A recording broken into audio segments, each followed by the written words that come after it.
If we want to go to heaven, we need a total transformation. We need it as individuals and we need it as a church. And the time has come to speak about these things, because we are told that the straight testimony will cause the shaking.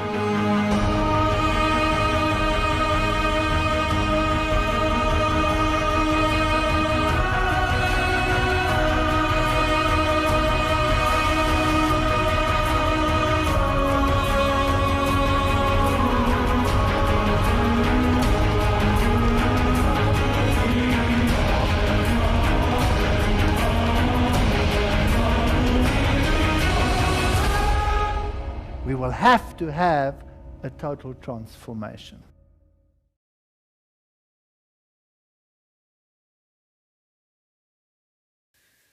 Tonight we're going to talk about the prophet Jeremiah.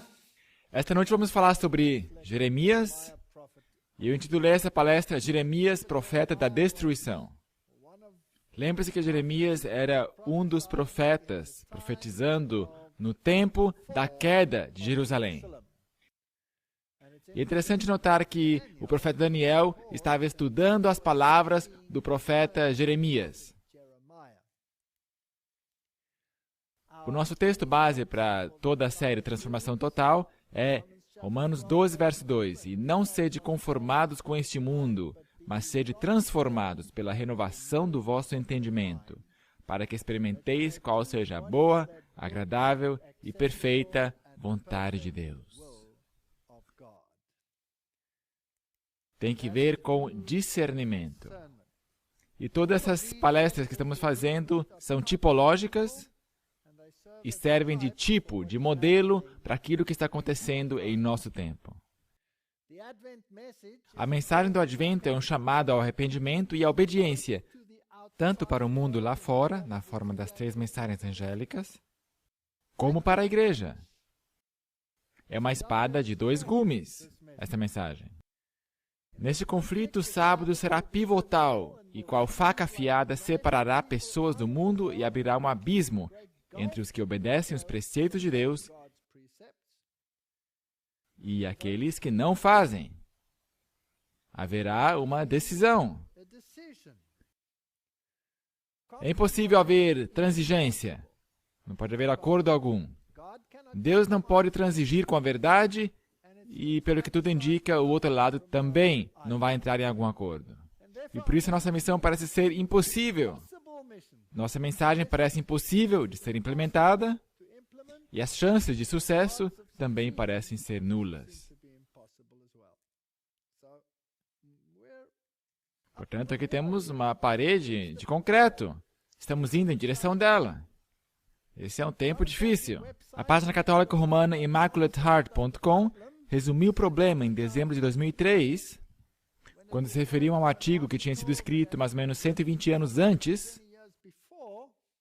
quando o assunto da observância do domingo fora desafiado pela Igreja Adventista, sétimo dia. E Roma então publicou um artigo confirmando que, de fato, era esse o ponto. Há mais de 100 anos, o Catholic Mirror de Baltimore, em 2 de setembro de 1893, publicou uma série de artigos discutindo o direito das igrejas protestantes de adorar no domingo. Os artigos enfatizavam que, a não ser que se aceitasse a autoridade da Igreja Católica para designar o dia de adoração, que os cristãos deveriam observar o sábado. Fascinante. Então fizeram referência ao Concílio de Trento, onde o arcebispo de Reggio, finalmente depois do impasse, onde o mundo protestante declarou que a Igreja Católica tinha sido apostatada, e Roma continuou com a sua tradição, ele fez a palestra e disse: protestantes, Vocês não estão de acordo com vossa própria máxima, sola escritura, porque vocês adoram um domingo, que nós sabemos que está baseado na tradição. E por isso, apesar de seus protestos, você de fato está reconhecendo a autoridade da Igreja Católica Romana. Vocês estão seguindo a tradição. E foi aí que o Concílio de Trento deu uma reviravolta para aceitar a tradição e a Escritura sendo interpretada à luz da tradição. Bem, esta batalha não acabou, isso foi só o início. O editor da página comentou: o desafio lançado por Roma há mais de 100 anos permanece. Ou os católicos estão certos, ou os adventistas do sétimo dia estão certos. Não pode haver outra escolha. Isso não são as minhas palavras, são as palavras dele. Se nenhum dos dois é escolhido, então toda a estrutura do sola escritura desaba. Isso é verdade absoluta. E é por isso que os protestantes estão nesse impasse. Eles querem reconhecer os princípios protestantes, transigiram com a sua posição, aceitando princípios de Roma.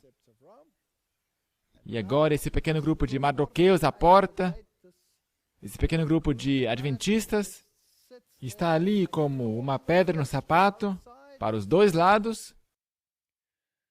O que se tem aí é uma religião inventada, um Deus inventado, e um conjunto de crenças inventadas que convêm aos propósitos humanos, não do Criador. Como Satanás e Lutero perante eles, os protestantes pronunciaram seu credo: quer em ações, quer em pensamentos, se não em palavras, não servirei.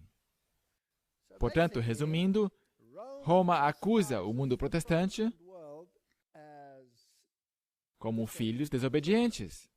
Nós temos que voltar a nos alinhar, porque eles, obviamente, não seguem o sola escritura, mas, ao mesmo tempo, eles deixam bem claro que se trata de uma escolha entre o adventismo do sétimo dia e o resto.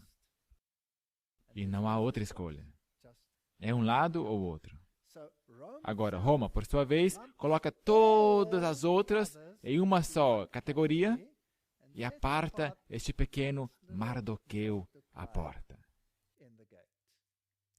O desafio permanece, mas mesmo assim não encontraremos nenhuma resposta, quer das denominações evangélicas, fundamentalistas ou igrejas protestantes tradicionais, em parte alguma. Em última análise, é a clara autoridade da Igreja Católica que rege hoje, como se investida pelo próprio Deus. E agora, eles apontam o dedo à Igreja Adventista do sétimo dia. Que a IASD, a Igreja Adventista do sétimo dia, pelo menos tem suficiente princípio para seguir o sola escritura até o fim de suas ridículas alegações, dificilmente é um argumento a seu favor. Estar completa e inteiramente errado não é melhor que estar parcialmente errado, especialmente quando se trata da eterna salvação de almas. Portanto, isso aí está na página católica romana. Eles não escondem a sua opinião e dizem: o sola escritura, afinal de contas, está errado. Porque quando eles dizem que a IAD está errada, estão dizendo que o sola escritura está errado. E esta é a batalha. Quem tem a autoridade? É o Papa em Roma ou é o Deus dos céus e da terra? Não há outra escolha. Portanto, os dados estão lançados. A luva atirada ao chão. Se abandonamos o sábado, abandonamos nossas raízes. Abandonamos nosso protestantismo, abandonamos o sola escritura, nós rendemos o sola Christus. Porque nós encontramos um outro Salvador que tem outro conjunto de regras. Se abandonamos nossas raízes, abandonamos nossas obrigações. Se não temos raízes, então, bem, aonde estão nossos padrões? Qual que é a norma? O que Deus diz ou o que um homem diz, então não importa mais. Se nós não temos mais raízes. Sem o sábado, nossa origem é obscura. Sem o sábado, nossa salvação fica embaçada. O sábado é um sinal, uma lembrança de nossas origens e um sinal de redenção. Êxodo 20. Lembre-te do dia do sábado para o santificar. 6 dias trabalharás e farás toda a tua obra, mas o 7º dia é o sábado do Senhor teu Deus. Não farás nenhuma obra, nem tu, nem teu filho, nem tua filha, nem teu servo, nem tua serva, nem teu animal, nem teu estrangeiro que está dentro das tuas portas. Está bem claro. Por quê? Porque em 6 dias fez o Senhor os céus e a terra, o mar e tudo que neles há, e ao 7º dia descansou. Portanto, abençoou o Senhor o dia do sábado e o santificou. Porque Ele é nosso Criador, portanto, Ele é nosso dono pela criação, Ele é nosso dono pela redenção. Ele nos comprou com um preço, depois que nós nos vendemos por nada, por uma mentira, Ele nos comprou de volta, pelo maior preço que o céu poderia ter pago. Guarda o dia de sábado para o santificar, como te ordenou o Senhor teu Deus. 6 dias trabalharás e farás todo o teu trabalho, mas o 7º dia é o sábado do Senhor teu Deus. Então segue o mesmo mandamento. Então diz, porque te lembrarás que foste servo na terra do Egito. Portanto, o sábado se refere à criação, o sábado se refere à redenção. Portanto, raciocinem comigo. É como se todo mundo estivesse encurvado em obliterar a memória de nossa nobre origem, colocando-nos no mesmo patamar com as brutas bestas, tendo evoluído há milhões de anos de nosso lodo primordial. Parece ser este o cenário que o mundo está abraçando. Isso, com certeza, marginaliza o sábado também, o cenário dos 6 dias. Quem que vai querer abraçar o conceito de 6 dias, com uma criação em 6 dias literais, se não houve uma? Com um início tão ignóbil, estamos progredindo rumo a algo melhor. Não houve queda.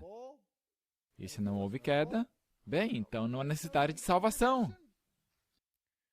Cristo está sendo posto de lado, e mesmo marcador histórico para o nascimento de nosso Salvador está sendo colocado de lado esses dias. Esse marco, como divisor da história, está sendo removido de todos os livros-texto para ser politicamente correto. Portanto, estamos eliminando a Cristo da história. Nós costumamos falar de AC e DC. Bem, antes de Cristo e depois de Cristo, ou AD Anno Domini. Mas agora começamos a falar de AEC e EC, antes da Era Comum e Era Comum. Bem, é uma designação bem estranha, porque será que o cristianismo é alguma coisa comum? O mundo está sendo programado para crer na lenda das origens, é obrigatório ensinar isso em todas as escolas. É interessante notar que todas as lendas começam com "era uma vez, há muito tempo atrás". E todos os livros-textos de biologia começam com "era uma vez, muitos milhões de anos atrás". Portanto, não há nenhuma diferença entre uma lenda e a ciência moderna, ou a filosofia da ciência moderna. A evolução não conhece moralidade. Se eu sair do lodo primordial e estou me movendo em direção a algo melhor, portanto, não há moralidade inerente, nem há nenhum parâmetro de certo e errado. Portanto, a humanidade crê que pode deixar a moralidade de lado, o que ela fez. Então, quando as consequências se tornam calamitosas, quando as pessoas começam a morrer de doenças sexualmente transmissíveis, por promiscuidade, ou o que quer que seja, então é melhor substituir essa divisa moralidade com alguma outra coisa. E nós encontramos o termo precaução. Não é interessante? Vamos ter precaução e sacrificar a moralidade sobre o altar. E esse é o mundo no qual vivemos. Esse é o mundo em que vivemos. Romanos 1,16. Porque não me envergonho do Evangelho de Cristo, pois é o poder de Deus para a salvação de todo aquele que crê, primeiro do judeu e também do grego. Todos podem ser salvos. A salvação não exclui a ninguém, porque nele se descobre a justiça de Deus, de fé em fé, como está escrito, mas o justo viverá da fé. E sem fé é impossível agradar a Deus. E nós temos que crer que Ele é. Portanto, se não houver fé, diz lá em Hebreus, porque do céu se manifesta a ira de Deus sobre toda a impiedade e injustiça dos homens, que detêm a verdade e a injustiça. Porquanto que de Deus se pode conhecer, nele se manifesta, porque Deus o manifestou. Na verdade, não temos desculpa. Porque as suas coisas invisíveis, desde a criação do mundo, tanto o seu eterno poder como a sua divindade, se entendem e claramente se veem pelas coisas que estão criadas, para que eles fiquem inexcusáveis.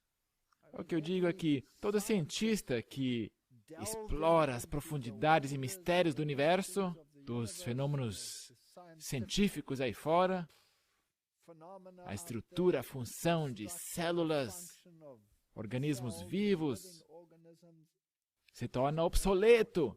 Todo cientista reconhece isso. E quanto mais exploramos, menos entendemos toda esta complexidade. Mas, quem sabe, toda esta complexidade surgiu do acaso.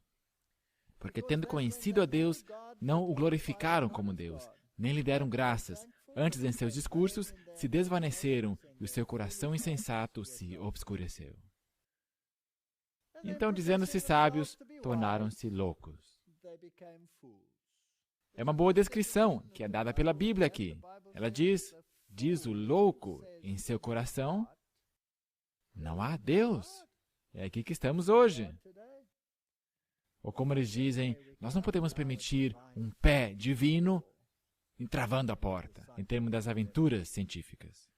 E mudaram a glória de Deus incorruptível em semelhança da imagem de homens corruptíveis, e de aves, e de quadrúpedes, e de répteis. Você acaba chegando na idolatria. Por isso também Deus os entregou às concupiscências de seus corações, a imundícia, para desonrarem seus corpos entre si. Licenciosidade. Pois mudaram a verdade de Deus em mentira e honraram e serviram mais a criatura do que o Criador. Como Robert Schuller disse, nós precisamos de uma religião centrada no homem. Tivemos uma religião centrada em Deus por séculos. Nós não precisamos disso, precisamos de uma religião centrada no homem. E o Segundo Concílio do Vaticano diz exatamente isto, e é daí que ele o tirou. Mas o Papa Paulo VI disse que nós temos que mudar uma religião centrada em Deus a uma religião centrada no homem. Por isso Deus abandonou as paixões infames, porque até as suas mulheres mudaram seu uso natural, no contrário à natureza. E semelhantemente também os homens, deixando o uso natural da mulher, se inflamaram em sua sensualidade uns para com os outros, homens com homens, cometendo torpeza e recebendo em si mesmos a recompensa que convinha ao seu erro. E é bem estranho que o mundo joga isso na lixeira e diz, mas isto é moralidade. Você está querendo dar uma lição de moral aqui. Nós estamos pregando iluminismo. Nós não precisamos desse negócio aí em nosso século que estamos vivendo. Portanto, se esse tipo de coisa traz consigo doenças e mortes, e vírus, e infecções, bem, então, precaução. Esta é a divisa. E como eles não se importaram de ter conhecimento de Deus, assim Deus os entregou a um sentimento perverso para fazerem coisas que não convêm. Portanto, só fica pior e pior. Estando cheios de toda iniquidade, prostituição, malícia, avareza, maldade, cheios de inveja, homicídio, contenda, engano, malignidade. Murmuradores, detratores. Se parece com um filme de Hollywood, não é verdade? Você já viu um filme de Hollywood que não tem todos esses parâmetros aqui? E, de fato, se não houver esses parâmetros, não faz sucesso. Não rende na bilheteria. Presunçosos, inventores de males, cenas inacreditáveis em alguns filmes de Hollywood. que vão tão abertamente contra Deus e contra tudo que se relaciona com Ele. Aborrecedores de Deus, injuriadores, soberbos, presunçosos, inventores de males, desobedientes aos pais e às mães, nécios, infiéis nos contratos, sem afeição natural, irreconciliáveis, sem misericórdia, os quais conhecendo a justiça de Deus, que são dignos de morte os que tais coisas praticam, não somente as fazem, mas também consentem aos que as fazem. Portanto, nós honramos as pessoas que exibem todas essas maldades mais do que qualquer outra pessoa. E nós temos todos esses shows rolando que honram aqueles que proeminentemente encenam essas coisas. Bem, se nem mesmo o Israel antigo deu ouvidos a Deus, então quanto mais duro não deve ser para o mundo dar ouvidos a Deus. E o profeta Jeremias é um tipo, um modelo dos representantes de Deus no conflito final, tanto dentro como também fora da igreja. Portanto, ele tem esta dinâmica de espada de dois gumes. Os mensageiros de Deus são como ovelhas entre os lobos, diz o Espírito de Profecia. As mensagens de reprovação que Deus deu pelos seus profetas ao Israel apóstata não os conduziu ao arrependimento. Mal representados, mal entendidos, seus mensageiros eram como ovelhas entre os lobos. Muitos deles foram cruelmente mortos. Com quanto desprezo a nação judaica tratou a mensagem que o Senhor lhes deu pelo seu profeta Jeremias.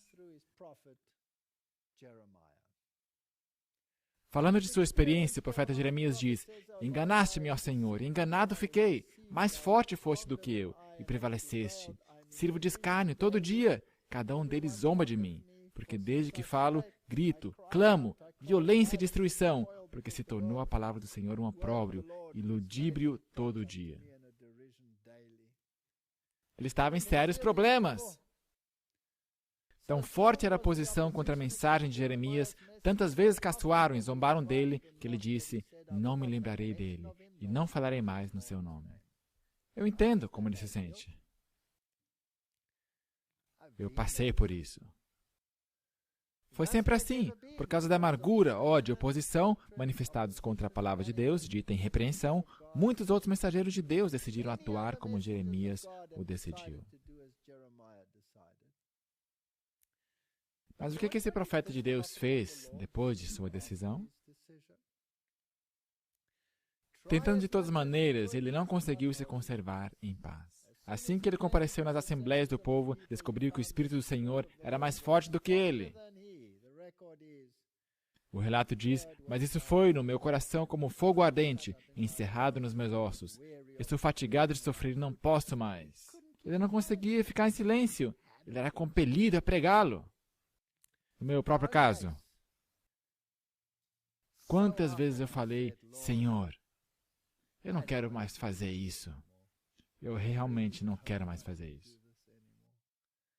E essa noite eu vou apresentar um sermão doce, suave, gentil, paciente, benigno, amoroso. E depois que eu me assento, eu reconheço que foi o pior que eu já fiz até aí. Então eu digo: ah, Senhor, por que eu? Porque eu vi a murmuração de muitos, terror de todos os lados. Denunciai, e o denunciaremos. Todos que têm a paz comigo aguardam meu manquejar, dizendo: bem pode ser que ele se deixe persuadir, então prevaleceremos contra ele e nos vingaremos dele. Estavam pegando no seu pé de todos os lados. Nessa geração, quando os servos de Deus dizem a palavra do Senhor para reprovar malfeitores, para repreender os que introduzem princípios errados, porventura não tem passado por uma experiência similar à de Jeremias? Estamos vivendo no mesmo tempo. Nós estamos vivendo no antítipo. Será que podemos esperar alguma coisa melhor? Quando um procedimento para perverter justiça e juízo é introduzido, a palavra do Senhor deve ser dita em reprovação. Eu não posso ficar em silêncio. Hoje em dia encontramos as mesmas dificuldades que os servos de Deus encontraram nos dias do antigo Israel, quando foram enviados para expor as maldades existentes que estavam corrompendo sua influência. Portanto, há algumas coisas que simplesmente têm que ser feitas. E algumas pessoas parecem ter este encargo. A pura verdade para esse tempo requer uma reforma na vida. Mas eles se separam do amor à verdade, e deles pode ser dito: ó Israel, te destruíste a ti mesma. O Senhor envia uma mensagem a seu povo: põe a trombeta à tua boca, ele virá como a águia contra a casa do Senhor, porque transgrediram a minha aliança e se rebelaram contra a minha lei. No dia da coroação do Salvador, ele não reconhecerá como seu qualquer que possui mácula ou ruga. Essa nova teologia de tudo é aceitável não é bíblica. Mas aos seus fiéis ele dará coroas de glória imortal. Aqueles que não quiseram que ele reinasse sobre eles o verão circundado pelo exército dos redimidos, cada um carregando o sinal: o Senhor, justiça nossa. Verão a cabeça outrora coroada com espinhos, coroada com um diadema de glória. Há uma retribuição de fato vindo, e está vindo rapidamente. Portanto, vamos ler o que Jeremias disse. E eu ressaltei algumas partes. Jeremias era filho de Ilquias, um dos sacerdotes. Portanto, ele veio da família sacerdotal. E o Senhor veio a ele e lhe falou nos dias de Josias, rei de Judá. Josias era um bom rei. Ele foi um rei maravilhoso. Era jovem quando chegou ao trono, mas ele amava o Senhor. Ao qual veio a palavra do Senhor nos dias de Josias, filho de Amon, rei de Judá, no 13º ano do seu reinado. Ele veio também nos dias de Jeoaquim, filho de Josias, rei de Judá, e é aí que descem o escorregadio barranco. Até o fim do ano 10º de Zedequias, isso é bem no final. Filho de Josias, rei de Judá, até o fim do ano 10º de Zedequias, filho de Josias. Portanto, até o segundo cerco e a destruição de Jerusalém. Foi aí que ele viveu. Então veio a minha palavra do Senhor dizendo: antes que te formasse no ventre, te conheci, e antes que saísses da madre, te santifiquei às nações. Uau! Qual que é a implicação disso para a moderna doutrina do aborto? É um problema. É de fato um problema. As nações te dei por profeta, antes mesmo que ele nascesse.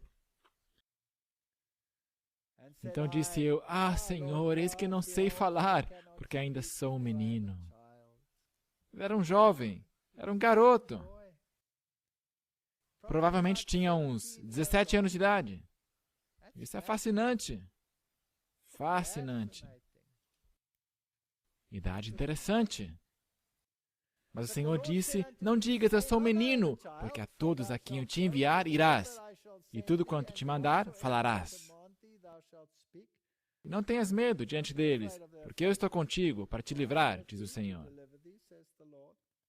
Então lá vai esse rapaz enfrentar todos esses sacerdotes, esses legisladores, esses reis. Estendeu o Senhor a sua mão e tocou minha boca, e disse-me o Senhor: eis que ponho as minhas palavras na tua boca. Olha, ponho-te nesse dia sobre as nações. Olha só a sua comissão. Sobre as nações, será que isto é singular ou plural? É plural. Sobre os reinos, não é plural também? Para arrancares, para derrubares, para destruíres, para arruinares e também para edificares e plantares. Uau! Se esses últimos dois não estivessem ali, seria uma catástrofe. Mas me parece que o trabalho do profeta é destruir erros no mundo.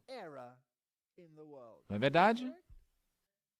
Qual será o trabalho do antítipo? Não seria o mesmo? Nós temos que chamar o erro pelo seu próprio nome. Mas você não pode somente destruir.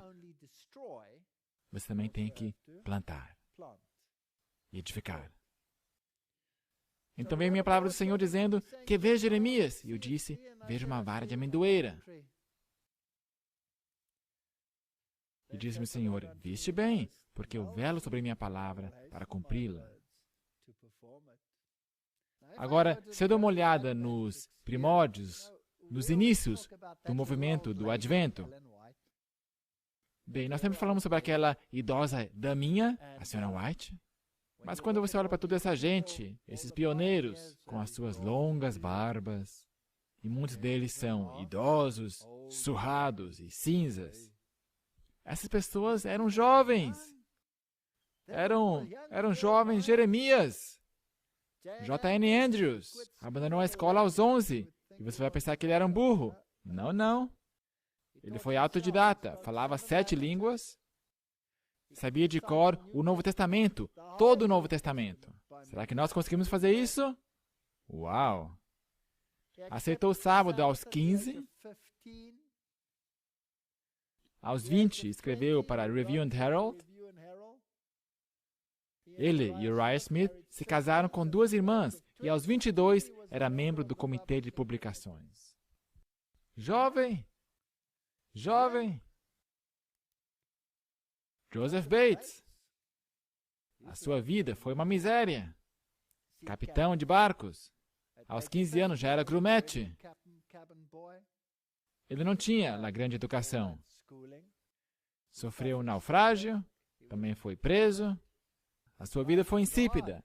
Ele era jovem, mas ele aceitou o sábado. Uriah Smith. Essa é uma história fascinante. Uriah Smith, olha aqui.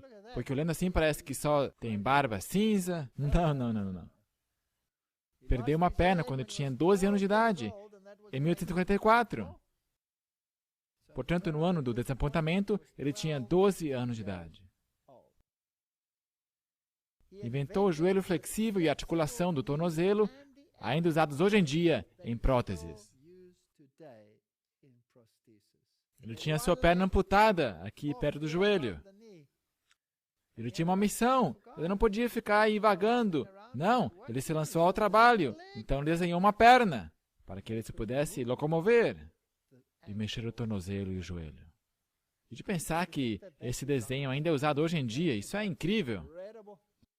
Eu não posso ser detido por uma perna. Eu não posso ser detido por uma perna.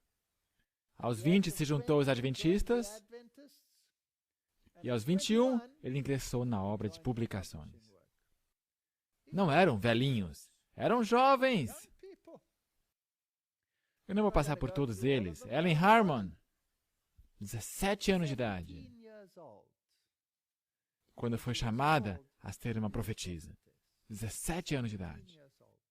2 anos mais tarde, aos 19, ela se casou com James White, que tinha 25 quando se casou com ela. Portanto, também ele, quando começou essa obra, tinha 23 anos de idade.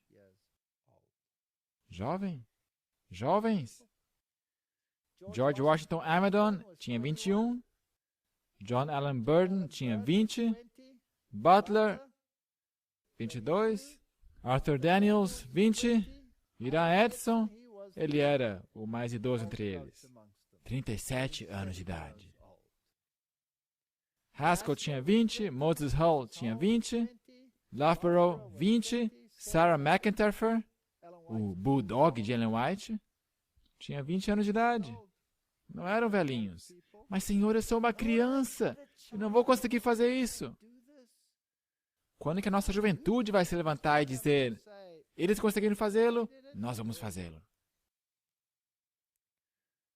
Verso 13, e veio a minha palavra do Senhor pela segunda vez, dizendo, que é que vês? Eu disse, vejo uma panela a ferver,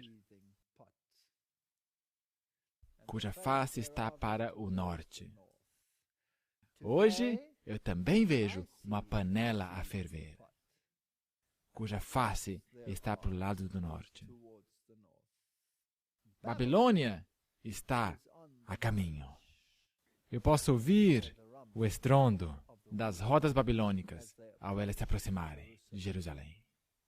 E disse o Senhor: do norte se descobrirá o mal sobre todos os habitantes da terra, porque eis que eu convoco todas as famílias dos reinos do norte. Reinos? Todas as famílias? Diz o Senhor. E virão, cada um porá o seu trono à entrada das portas de Jerusalém.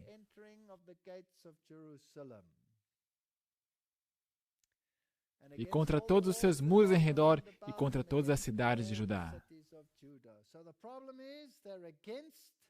Portanto, o problema é que eles estão contra o sistema judicial e contra a lei. É isso que vão atacar. O muro representa a lei, portas representam juízos. E eu pronunciarei contra eles os meus juízos, por causa de toda a sua malícia, pois me deixaram e queimaram incenso a deuses estranhos e se encurvaram diante das obras de suas mãos. Portanto, Deus vai trazer retribuição sobre o seu próprio povo infiel. A circunstância deles vindo do lado do norte será usada para limpar a igreja de Deus. A mesma coisa no antítipo. Tu, pois, cinge os teus lombos e levanta-te, e dize-lhes tudo quanto eu te mandar. Não te espantes diante deles, para que eu não te envergonhe diante deles. Nós temos a nossa fé. Nós sabemos em quem cremos. Se nós tivermos medo e tremermos, eles nos vão vencer. Pois eis que hoje te ponho por cidade forte e por coluna de ferro, dizendo a Jeremias. E por muros de bronze contra toda a terra, contra os reis de Judá, contra os seus príncipes, contra os seus sacerdotes e contra o povo da terra. A oposição de dentro vem do nível mais alto ao nível mais baixo. E pelejarão contra ti, mas não prevalecerão contra ti, porque eu sou contigo, diz o Senhor, para te livrar. Esta mensagem não vai falhar, apesar da oposição. Portanto, Jeremias advertiu contra o norte, contra a Babilônia, e advertiu contra a apostasia interna. Esse foi o seu encargo. E veio a minha palavra do Senhor, dizendo: vai, clama aos ouvidos de Jerusalém, dizendo: assim diz o Senhor, lembro-me de ti, da piedade da tua mocidade e do amor do teu noivado, quando me seguias no deserto, uma terra que não se semeava. Então Israel era santidade para o Senhor. Você já foi assim uma vez. Por que você regrediu e chegou aí onde você está agora? E as primícias da sua novidade, todos os que o devoravam eram tidos por culpados. O mal vinha sobre eles, diz o Senhor. Houve alguma nação que trocasse os seus deuses? Ainda que não fossem deuses? Todavia o meu povo trocou a sua glória por aquilo que é de nenhum proveito. Portanto, nós temos todos esses estranhos ensinos de Babilônia em nosso meio. E de onde é que veio isso? Nós tínhamos pilares do Adventismo. O sábado, o santuário, todas essas mensagens poderosas. Nós sabíamos quem era o inimigo. Hoje está tão vago tudo. Espantai-vos disto, ó céus, e horrorizai-vos. Ficai verdadeiramente desolados, diz o Senhor. Porque meu povo fez duas maldades. A mim me deixaram o manancial de águas vivas, e andam todos segundo as suas próprias divisas, e desenvolvendo toda forma de liturgias para mantê-los ocupados. E cavaram cisternas rotas que não retêm águas. Acaso é Israel um servo? É ele um escravo nascido em casa? Por que, pois, foi preso? Por que está sendo destruída? O que está acontecendo? Portanto, vamos resumi-lo. Jeremias era um tipo, um modelo da mensagem que nós temos que proclamar, não somente ao mundo aí fora, mas também ao nosso povo. Nunca antes houve tal crise na igreja. Nossa igreja. Os babilônicos estão vindo, e Deus está chamando jovens, homens e mulheres, ao arado, para taparem a brecha. Jerusalém antitípica também era um terno rebento na mão do Senhor, e quando a primeira mensagem saiu, nossos pioneiros eram jovens. Ellen White não passava de uma menina de 17 anos, quando foi chamada para ser profetisa. E ela disse, não, eu sou jovem, não posso fazê-lo. Eu não posso falar em público, tenho doenças, eu tenho isso e aquilo. E o Senhor cuidou de tudo isso. 3 anos de educação, e as mentes mais eloquentes desse planeta não conseguem compreender as profundidades do que ela escreveu. Israel cresceu como jovem rebento, uma vinha nova, e prosperou baixo a guia da mão divina. Em circunstâncias de grande dificuldade e tremenda oposição, a igreja cresceu, apesar dos ataques contra ela. Apesar disso, foi predito que a apostasia alfa, baixo Kellogg, seria repetida no ômega, e que o ômega seria ainda mais assustador que o alfa. Nós temos tudo isso aí. Nós sabemos que está aí. A gente pode vê-lo. E é triste. Mas também significa que estamos indo para casa. Portanto, hoje Deus está chamando Jeremias, jovens, homens e mulheres, para ficar de pé contra as esmagadoras influências de fora e de dentro. Os babilônios estão chegando e haverá um chacoalhão como não podemos imaginar. Tudo que pode ser sacudido será sacudido. Oh, se tão somente estivéssemos acordados para enxergar o perigo, mas não há 1 em 20 que está pronto para o que está vindo. Isso aí está escrito, podemos conferi-lo. O rei do norte já está armando sua tenda dentro das muralhas de Jerusalém. Vamos dar uma olhada nisso. Daniel 11. A partir do verso 40. Lembre-se que Daniel e Jeremias eram contemporâneos. No tempo do fim, o rei do sul lutará com ele, e o rei do norte se levantará contra ele com carros, e com cavaleiros, e com muitos navios. Fascinante. Navios, no sentido bíblico, é sempre o símbolo de economia. A economia. Os navios carregados com mercadorias. Portanto, a economia vai desempenhar um tremendo de um papel nesse conflito final. E entrará nas terras gloriosas, plural, e transbordarão e passarão adiante. E ninguém vai estar no caminho do rei do norte. Entrará também na terra gloriosa. E muitos países cairão, mas da sua mão escaparão estes, Edom, Moabe e os chefes dos filhos de Amon. Portanto, o Senhor enumera algumas nações pagãs para nos dar a tipologia de que mesmo entre os gentios haverá aqueles que vão escapar e se alinhar com o povo de Deus, apesar do que vai acontecer. Estenderá a sua mão contra os países e a terra do Egito não escapará? Ninguém, nem mesmo o ateísmo, lhe vai resistir. E vão seguir o seu decreto, receberão a sua marca na sua mão. Os egípcios. Aqueles que praticam o ateísmo, os que não creem na criação, os que pregam a evolução dentro da igreja e fora da igreja, não escaparão. E apoderar-se-á dos tesouros de ouro e de prata e de todas as coisas preciosas do Egito. Ele, o rei do norte, vai governar a economia do mundo. A capital da economia mundial é Londres. Londres é um estado soberano dentro da nação, submisso à coroa, que é o papado operado pelos jesuítas. E os líbios e os etíopes o seguirão. Mas os rumores do Oriente e do Norte o espantarão. O Senhor vem do Oriente, uma mensagem vai proceder, o Senhor está vindo em breve.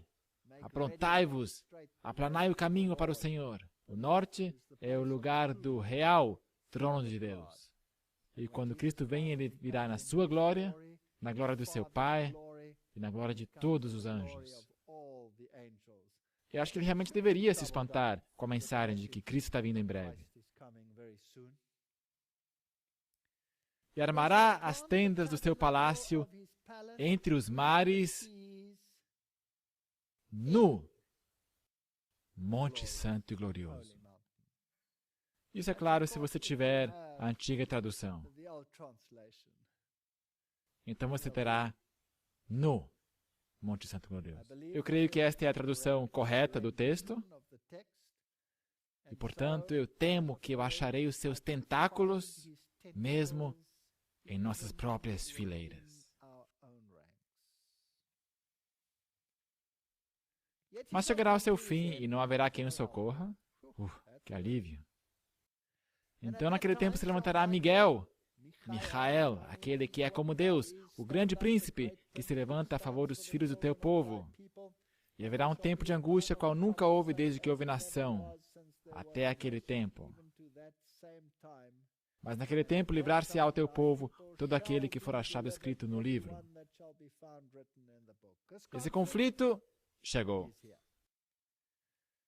E para mim é fascinante que a economia vai desempenhar um papel tão importante. A grande controvérsia entre o bem e o mal está sendo travada. Nós lemos isto no Espírito de Profecia. Sob a liderança de Satanás, há homens hoje em dia que estão fazendo tudo o que podem para mergulhar o mundo num conflito comercial. Uau! Assim, Satanás está procurando suscitar um estado de coisas que fará com que o mundo se torne incivilizado. Em outras palavras, os sindicatos desempenharão um papel, haverá mortes e protestos e tumultos, manifestações e confusões, e apagões e sinal fora de ar, e as grandes vias de transporte serão interrompidas. É isso que se passa quando acontecem turbulências, por causa de conflitos comerciais. Ele deseja ver a realização de coisas estranhas que Deus, o qual é demasiado sábio para errar, não ordenou. Mas o Senhor, sim, o nosso Deus, será o dominador dos céus e da terra. Se os homens e as mulheres cumprirem suas exigências, ver-se-á que Ele é o dominador, executando sua divina vontade. Apesar do que está acontecendo ao nosso redor, não se estresse. Não tenha pânico. Teu pão e tua água estarão assegurados. 1000 cairão a teu lado, 10.000 à tua direita, mas não vai chegar perto de você. Mas o profeta diz que haverá isso, tanto em tipo como em antítipo. E o Espírito de Profecia diz isso também. Nós temos harmonia perfeita. O Papa pede solidariedade nas finanças mundiais, dizendo que a ética deve determinar as ações. Portanto, ele quer ser a voz moral do mundo, e os reis desse mundo darão seu poder à besta, diz a palavra. E lhe darão esse poder. E ele será a voz da ética. E uma das razões éticas que ele está apresentando é que o domingo é o dia de descanso do operário. Esta é a ética que ele quer. Ele quer ir contra a lei de Deus e quer estabelecer a sua lei. O Papa Bento XVI apelou à ética e solidariedade no sistema financeiro, repreendendo governos que, segundo ele, falharam em agir apropriadamente frente à especulação que danifica nações mais pobres. Diz que uma interação ética de consciência e inteligência parece ser demasiado fraca para os governantes que, confrontados com novos episódios de especulação irresponsável para com os países mais pobres, falharam em reagir com decisões adequadas de gestão financeira. E é ele que será o que vai decidir. E, afinal de contas, ele tem a economia mundial em suas mãos. A Bíblia assim o diz. Os fatos da história o confirmam. Onde é que está todo o ouro do mundo? Será que são os anglo-saxões que o escavaram da África? Não. Para onde que é enviado todo o ouro? Retirado dos países pobres? Anglo-americanos. Onde é que está o ouro americano? Também foi despachado. Está tudo acumulado em Londres. E os líderes do mundo estão sujeitos à ordem maltesa, os senhores templários que estão sujeitos aos jesuítas, que está em união com o papado por sua própria definição. O ex-presidente George Bush põe sua mão sobre o coração na Catedral de São Patrício. Estão sujeitos ao norte, ao rei do norte. E quer haja oposição, quer não haja oposição, estão sujeitos ao rei do norte. Tudo tem que passar por eles. Não há saída. Eu gosto do que a Bíblia diz. Que os reis do mundo deram seu poder à besta. Porque a democracia, quer o homem da esquerda, quer o homem da direita, não teria feito absolutamente nenhuma diferença. Os dois estão sujeitos. E os dois são realeza. Porque desde Washington, somente a realeza tem reinado. É uma farsa o que está sendo exibido perante o mundo. O verdadeiro controle é o rei do norte. E eles nem estão mais escondendo isso. Tem imagens e sinais que mostram exatamente o que está acontecendo. Kissinger, que também é um alto escalão com respeito às organizações às quais ele pertence. Aliás, os Bilderberger, esse grupo foi fundado pelos reis da Europa com os jesuítas. Obama aparelhado para criar uma nova ordem mundial. O guru de política diz que a reviravolta global apresenta grande oportunidade. Conflitos por todo o globo e um respeito internacional por Barack Obama criaram um cenário perfeito para o estabelecimento de uma nova ordem mundial. De acordo com Henry Kissinger, portador do Prêmio Nobel de Paz e antigo secretário de Estado dos Estados Unidos, abaixo do presidente Nixon. O presidente recém-eleito está assumindo o cargo quando está vendo uma reviravolta em várias partes do mundo simultaneamente. Então ele comenta sobre essa reviravolta e diz: uma nova ordem mundial pode ser criada, é uma grande oportunidade. Não é simplesmente uma crise. Há uma necessidade por uma nova ordem mundial. Eu penso que no final deste mandato, com todo o seu tumulto, e no início do próximo, poderemos testemunhar a criação de uma nova ordem mundial. Não é uma afirmação incrível essa?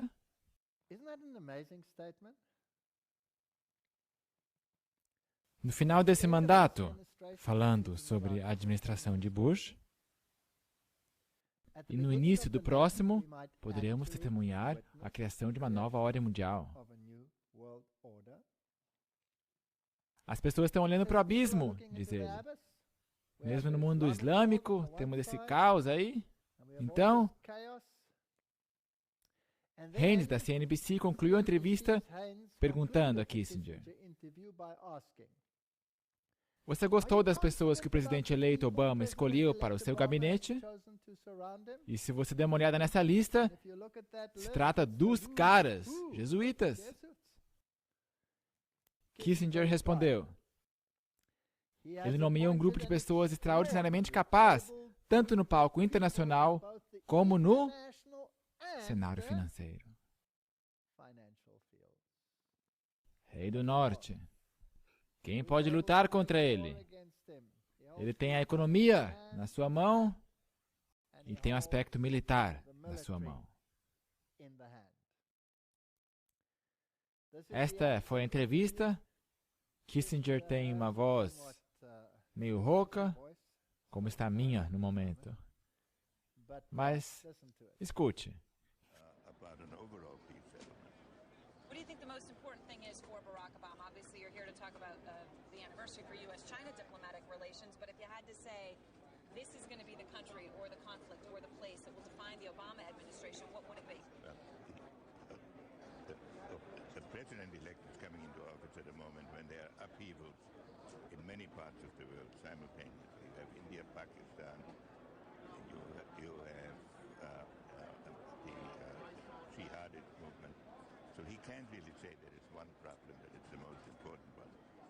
But he can give a new impetus to American foreign policy, partly because the reception of him is so extraordinary around the world. I think his task will be to develop an overall strategy for America in this period when really a new world order can be created. It's a great opportunity. It isn't such a crisis. Are you confident about the people President-elect Obama has chosen to surround him because he does not have a great deal of experience. No, he has appointed an extraordinarily able group of people in both the international and financial field. Mr. Secretary, we thank you very much for your time. Dr. Kissinger, thank you Appreciate very it. much. Agora vocês ouviram com seus próprios ouvidos o que Kissinger tem a dizer. Vamos dar uma olhada na Inglaterra, as Ilhas Britânicas, em 1982, quando João Paulo II visitou ali.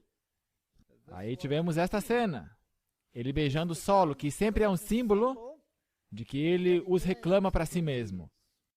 Eles são meus. Aqui está o presidente Papa em sua visita recente.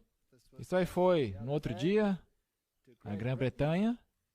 E o Mail Online, citando David Cameron, diz: "Você nos fez pensar", ele disse ao Papa Benedito, depois de 4 dias incrivelmente tocantes. Você realmente desafiou todo o país a se levantar e pensar.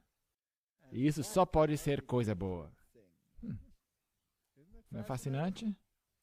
O primeiro-ministro, que se descreveu como tendo uma fé tipo clássica da Igreja da Inglaterra, uma fé que às vezes esquenta e depois esfria, disse que religião está no coração desta nova dispensação. Portanto, aqui, outra vez, o rei do norte, ele vai conquistar o secularismo desses últimos tempos. Ele vai aplastar o rei do sul. E ele vai reinar. Se despedindo, o primeiro-ministro agradeceu ao Papa por desafiar os britânicos a se levantar e pensar. Também é incrível que uma canonização aconteceu ali, e provavelmente aqui não é o lugar de falar sobre todas aquelas coisas. Portanto, Kissinger disse que essa nova ordem mundial pode vir no tempo de Obama. Ele disse que é uma oportunidade sem precedentes. Nós podemos, na verdade, ver que isso aí está vindo. O Papa apela por uma nova ordem mundial. Aqui estão as manchetes. Então, em 24 de maio, Obama busca uma nova ordem internacional. Será que estão se movendo nessa direção ou não? Certamente parecem estar. Um chamado ao arrependimento para dentro, uma advertência aos de fora. Será que é isso que nós precisamos no tempo que vivemos, sim ou não? Eu estou convencido. Jeremias 4, verso 4. Circuncidai-vos ao Senhor e tirai os prepúcios do vosso coração, ó homens de Judá e habitantes de Jerusalém, para que o meu furor não venha sair como fogo e arda de modo que não haja quem o apague por causa da malícia de vossas obras. É uma mensagem para os de fora, uma mensagem para os de dentro. Portanto, há esta advertência sobre a invasão iminente. Anunciai em Judá e fazei ouvir em Jerusalém, e dizei: tocai a trombeta na terra, gritai em alta voz, dizendo: ajuntai-vos e entremos nas cidades fortificadas. Se já houve um tempo em que Israel deveria fortificar-se a si mesma, o Israel antitípico, então é agora. Arvorai a bandeira rumo a Sião. Elevai o estandarte. Erguei-o. Não vos detenhais, porque eu trago do norte o mal, uma grande destruição. Nós estamos às portas. Já um leão subiu da sua ramada, diz Jeremias 4, verso 7. E um destruidor dos gentios, ele já partiu e saiu do seu lugar para fazer da sua terra uma desolação, a fim de que as tuas cidades sejam destruídas e ninguém habite nelas. Está vindo. Dessa vez ele está vindo. Agora, pois, quando serás assoladas, diz o verso 30, que farás? Ainda que te visse de carmesim, eu usei a New King James aqui, a versão, porque a outra pode ser um pouquinho difícil de entender para algumas pessoas de hoje, por causa do inglês arcaico. Mas aqui está bem claro. O que você vai fazer? Você quer vestir-se de carmesim? Igreja? Ele está falando da igreja. Ele está falando à nossa igreja. Ele está falando à igreja adventista do sétimo dia, que é o antítipo desse movimento. Será que você quer se vestir de carmesim? Quem que se veste de carmesim? Por acaso não são as prostitutas que fazem isso? Exercer o papel de prostituta? Você acha que isso vai te ajudar? Ainda que te adornes com enfeites de ouro? Ainda que te pintes em volta os teus olhos? Ainda que te faça parecer aceitável à vista do mundo e bonita? Isso não vai te ajudar. Debalde te farias bela. Os amantes te desprezam e procuram tirar-te a vida. Não vai ajudar. Sair do movimento ecumênico. Entrai na cidade fortificada. Os babilônios estão vindo. Não adianta se vestir de carmesim e de tuas vestimentas e aumentar os teus olhos. Não vai te ajudar. O Sr. White diz que entre os que tinham esperado um permanente revivamento espiritual como resultado da reforma levada a efeito por Josias, estava Jeremias, chamado por Deus para o ofício de profeta quando ainda era jovem, no 13º ano de reinado de Josias, membro do sacerdócio levítico. Jeremias havia sido educado desde a infância para a santa função, consagrado para ser um profeta às nações, e sentiu sua indignidade e disse: Ah, Senhor, eis que eu não sei falar, porque sou uma criança. Na juventude de Jeremias, Deus viu alguém que seria fiel a seu encargo e que permaneceria pelo direito contra a grande oposição. Será que nós precisamos disso hoje? Cinge os lombos, levanta-te e dize-lhes. Levanta-te e fala. Eis que te ponho hoje por cidade forte, e por coluna de ferro, e por muros de bronze, contra toda a terra. E pelejarão contra ti, mas não prevalecerão contra ti. Portanto, eu faço um apelo aos jovens: levantem-se. Todas as pessoas que querem fazer o que é certo. Nós temos o grande movimento GYC, e o AYC, e o Congresso MV. Os jovens estão começando a se mexer. Nós temos que ver. Isto é certo, isto é errado. Nós nos levantamos para aquilo que é certo, nós não vamos mais tolerar o que está errado. Nós não queremos mais isso. O rei está vindo do norte. Por 40 anos, Jeremias devia estar diante da nação como testemunho da verdade e da justiça. Num tempo de apostasia sem paralelo, devia ele exemplificar na vida e no caráter a adoração do verdadeiro Deus. 40 anos. O que é isso? Uma geração. A última geração. Ele estava pregando, então viria o fim. E quando aprisionado por causa de suas destemidas afirmações, devia ainda falar contra o pecado nos altos. Desprezado, odiado, rejeitado dos homens, havia ele de finalmente testemunhar o cumprimento literal de suas próprias profecias, de iminente condenação, e partilhar a tristeza e dor que seguiriam a destruição da cidade condenada. E eu estou certo que nós vamos também testemunhar isso. Muitas vezes ele se desesperou. Muitas vezes ele quis desistir. Mas a palavra do Senhor era um fogo no seu estômago e não conseguiu se acalmar. Seus rogos e advertências foram rejeitados por muitos, incluindo na liderança de Israel. E assim nós temos que esperar o mesmo hoje. Mas não foi todo mundo que o rejeitou. Só porque as pessoas o rejeitam não quer dizer que a gente não vai pregá-lo. Jeremias 20, verso 7. Ó Senhor, me persuadiste. Mais forte foste do que eu, prevaleceste. Sirvo de escárnio todo dia. Eu clamo violência e destruição, porque se tornou a palavra do Senhor um opróbrio e ludíbrio todo dia. Então ele disse essas terríveis palavras. Acabou, eu não vou mais falar sobre isso. Por que eu deveria ficar falando isso? Mas então, isso foi um fogo ardente no seu coração. E ele não conseguiu mais. Eu posso me identificar tanto com esse homem. Eu passei por isso. Eu disse, Senhor, eu não posso mais fazer isso. Eu literalmente falei isso. Eu vou parar com isso. E o Senhor me deixou sozinho. E eu fiquei lá, na minha fazenda, fazendo minhas coisas. E só uma semana me passou, e eu perguntei, Senhor, por que não vai mais me usar outra vez? Ninguém mais está perguntando, ninguém mais está me ligando, eu acho que acabou, ok? Não, não funciona assim. Todos os meus familiares aguardam meu manquejar. Todo mundo está olhando. Quando você vai tropeçar? Quando que você vai tropeçar? Ó Senhor dos Exércitos, que provas o justo e vês os rins do coração, permite que eu veja a tua vingança contra eles, porque já te revelei a minha causa. Ele chegou a tal ponto. Eu penso que ele deveria estar bem deprimido. Maldito o dia em que nasci! Não seja bendito o dia em que minha mãe me deu à luz. E ele continua. Pobre homem.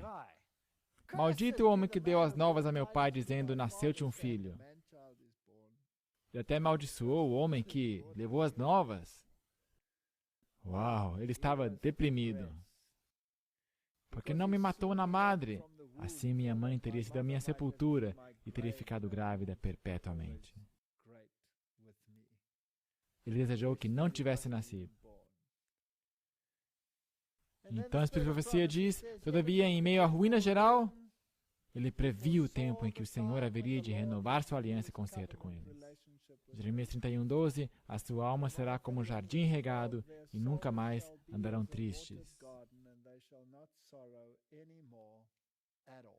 Nós passaremos por esse tempo.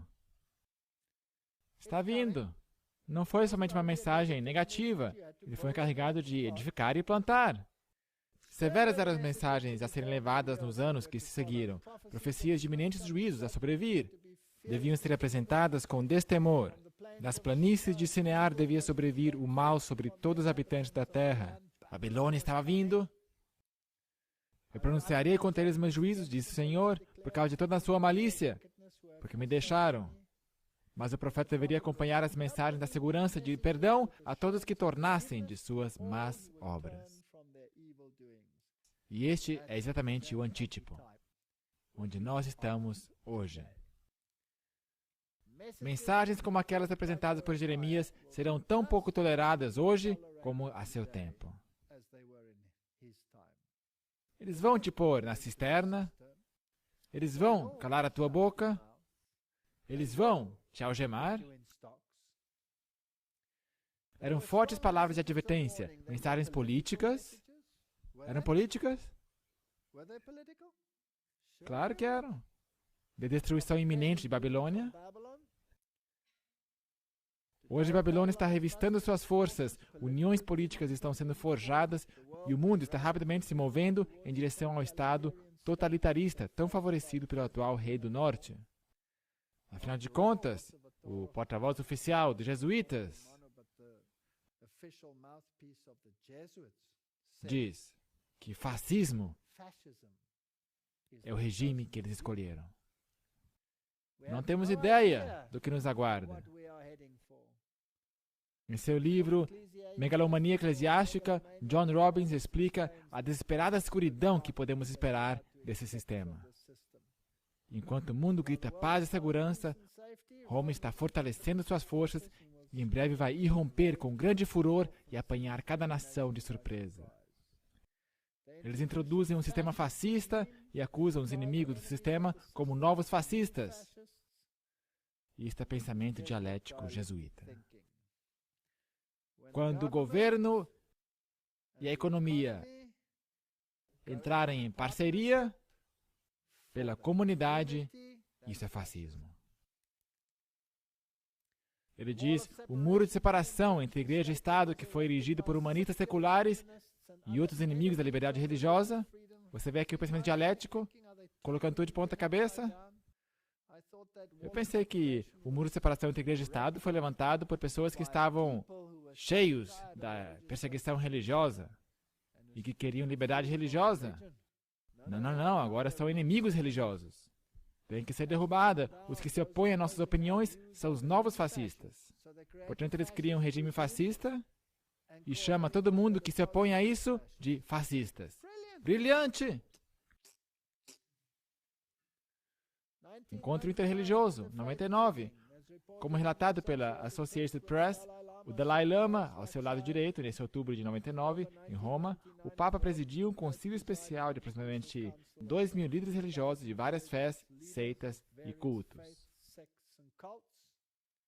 E disse aos monges budistas, aos encontristas, Zoroastro, aos católicos, hindus, aos xamãs, aos rabis, ao clero ecumênico, que todos devem se unir em condenar os fundamentalistas cristãos, que abusam da fala e cujos esforços de converter a outros incitam ódio e violência.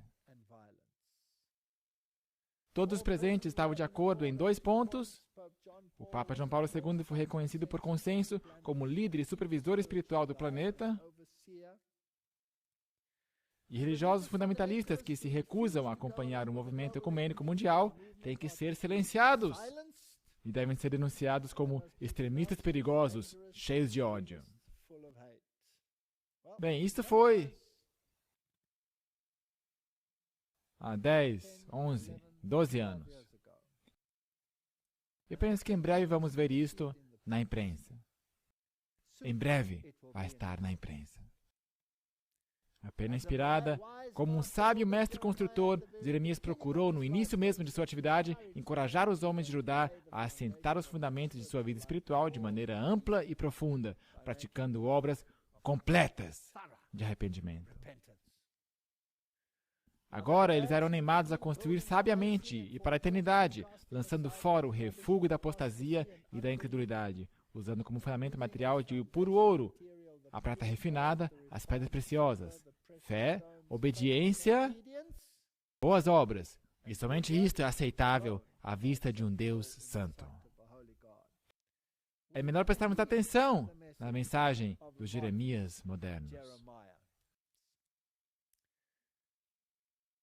Por intermédio de Jeremias, a palavra do Senhor a seu povo foi: Volta, ó rebelde Israel, e não farei cair a minha ira sobre vós, porque benigno sou, diz o Senhor, e não conservarei para sempre a minha ira. Somente reconhece a tua iniquidade, que contra o Senhor teu Deus transgrediste. Convertei-vos, ó filhos rebeldes, diz o Senhor, porque eu vos desposarei. Pai me chamarás, e de mim não te desviarás. Volta, ó filhos rebeldes, eu curarei as vossas rebeliões. E não temos que ler todos os versos. Aí estão todos os versículos. Esta é uma mensagem cortante. Jeremias 6,16. Perguntai pelas veredas antigas. Isso aí são boas lições para nós. Qual é o bom caminho, e andai por ele, e achareis descanso para as vossas almas. Voltemos às veredas antigas. Voltemos ao adventismo da história, quando sabíamos por que nós éramos adventistas, por que nós nos separamos do mundo, por que eu me separei do sistema católico romano, por que a minha esposa se separou do sistema holandês reformado, por que deveria ela fazer isso? Por que faríamos algo assim? Por causa das doutrinas de nossa igreja. E a tipologia de nossa igreja me diz, junto com a profecia, que este é o remanescente. Numa ocasião, por ordem do Senhor, o profeta se pôs numa das principais entradas da cidade e aí apelou para a importância da santificação do sábado. Se vós diligentemente me ouvirdes, diz o Senhor, isso está em Jeremias 17, 24 e 25, não introduzindo cargas no dia de sábado e santificares, então entrarão pelas portas desta cidade reis e príncipes, que se assentem sobre o trono de Davi, andando em carros e cavalos. Eles e seus príncipes, os homens de Judá e os moradores de Jerusalém, e esta cidade será habitada para sempre. Portanto, a senhora White diz, esta promessa de prosperidade, como recompensa de obediência, foi acompanhada por uma profecia de terríveis juízos que cairiam sobre a cidade, caso seus habitantes se provassem desleais a Deus e sua lei. Temos algumas coisas estranhas acontecendo hoje, onde algumas pessoas pensam que não importa de fato que horário você começa o sábado, ou talvez deveríamos ter um culto no final do sábado, em alguns lugares. Mas no final do sábado, se você começa aí o seu culto, é o primeiro dia da semana. Não é mais o dia 7º da semana.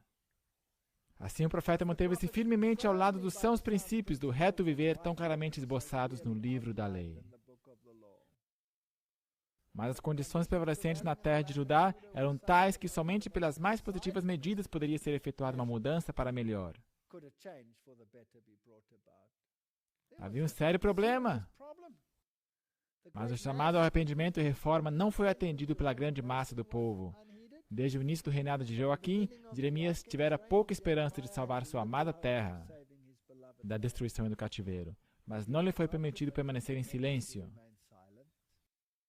enquanto total ruína ameaçava o reino. Os que haviam permanecido leais a Deus deviam ser encorajados a perseverar na prática do bem, devendo os pecadores, se possível, ser induzidos a voltarem-se da iniquidade. Não podemos agora parar de chamar o pecado pelo seu próprio nome. A crise pedia um esforço público e de longo alcance. E o mesmo se aplica hoje. Ele permaneceu junto à porta da casa do Senhor. Isto é certo, isto é errado. Julgamento. Justiça. Jeremias 7, 2-7. Melhorai os vossos caminhos, e não vos fieis em palavras falsas, dizendo, templo do Senhor, templo do Senhor, templo do Senhor é este. A mesma coisa que os judeus disseram. Templo do Senhor, olha essas pedras. Que pedras, que edificações. Magnificente. Mas não vai permanecer nenhuma pedra em cima da outra. E João Batista diz, não digais. Nós somos filhos de Abraão. Não há salvação por linhagem. Não há salvação por pigmentação. Não há salvação por decibel, fazendo um grande ruído, cantando e clamando na igreja. Não há salvação por doutrina. Somente a salvação em Cristo.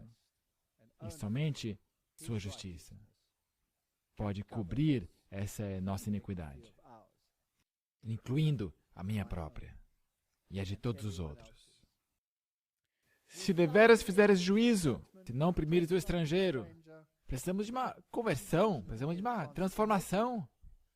Embora declarassem ser o escolhido povo de Deus, unicamente a reforma do coração e dos atos da vida o salvaria dos inevitáveis resultados da continuada transgressão. Ninguém é salvo pela filiação de sua denominação, por via das dúvidas. Eu já perguntei muitas vezes ao Senhor, por que as pessoas lá fora não entram em enxurrada a essa igreja? Preguei a tantos grupos, eu fui convidado a igrejas inteiras, onde eu preguei essas verdades. Igrejas não adventistas do sétimo dia. Elas me convidam. Eu fui convidado a uma grande igreja. Eu entrei caminhando. Lhe perguntei, o que eu vou falar? Eu acho que é melhor eu me apegar a alguma coisa não tão controversa. Vamos nos restringir à ciência, a essas coisas, evolução, criação. Então eu comecei a minha série de palestras. O pastor estava sentado lá, congregação assentada. Comecei a minha palestra. O pastor se levanta. Ele vem a mim e me diz, nós queremos saber. Nós queremos saber a verdade. Você poderia, por favor, nos dizer quem é o anticristo? Uau! Você poderia, por favor, pregar para nós sobre profecia? Você poderia, por favor, pregar sobre o sábado? Igrejas não adventistas. E hoje temos igrejas inteiras guardando o sábado, fazendo tudo o que se deveria. E crendo na mensagem do santuário, crendo em tudo, guardando os mandamentos de Deus, mas eles não estão se juntando na igreja adventista. Por que não? Talvez nós não estamos prontos para recebê-los. A nação escolhida tinha andado nos seus próprios conselhos, no propósito do seu coração malvado, e andaram para trás e não para diante. Jeremias 7, 23 e 24. Por que, o Senhor inquiriu, se desvia esse povo de Jerusalém com uma apostasia contínua? Jeremias 8, 5. E se o tipo é desse jeito, então o antítipo também o será. Nós temos que fazer uma séria introspecção. Jeremias 5, verso 3, a verdade já pereceu, lamentou ele, e se arrancou da sua boca, até a cegonha do céu conhece os seus tempos determinados, e a rola e o grou e a andorinha observam o tempo de sua arribação. Mas o meu povo não conhece o juízo do Senhor. Porventura, por essas coisas, não os visitaria, diz o Senhor, ou não se vingaria a minha alma de gente como esta? Nós não podemos ler esses livros do Antigo Testamento e descartá-los ao lixão da história antiga. Não, são tipológicos e se aplicam a nós. Portanto, fazemos as mesmas coisas. Ensinos babilônicos estão em nossas fileiras e de evolução. Hoje está mais em alta do que um assim diz o Senhor. Estilos de adoração babilônios, nós os temos todos. Estão todos aí. São mais desejáveis do que um culto racional. Em nenhum lugar essas festas litúrgicas induziram a um revivamento e análise de coração, mas levaram a contendas, miséria e apostasia. Aonde quer que sejam praticados no mundo. Pregue a palavra, omita a palha. Esses anseiam desesperadamente por algo novo e estranho para apresentar. Em seu zelo de ser originais, alguns virão com ideias fantasiosas que não passam de palha. Então nós temos igrejas café e todas essas coisas. Mesmo hoje em dia, há um declínio dos sublimes e vivos assuntos. Temos igrejas com grandes pôsteres e desenhos que dizem: solte as rédeas. O que é isso? Um declínio ao ridículo e fantasioso, e mentes sensacionalistas estão prontas para agarrar suposições, conjecturas, teorias humanas e a falsa ciência como verdade a serem aceitadas e ensinadas. Nós temos tudo isso em nosso meio. E apesar disso, esta é a menina dos olhos de Deus. Eles colocam um teste para a salvação em especulações sem um claro assim diz o Senhor.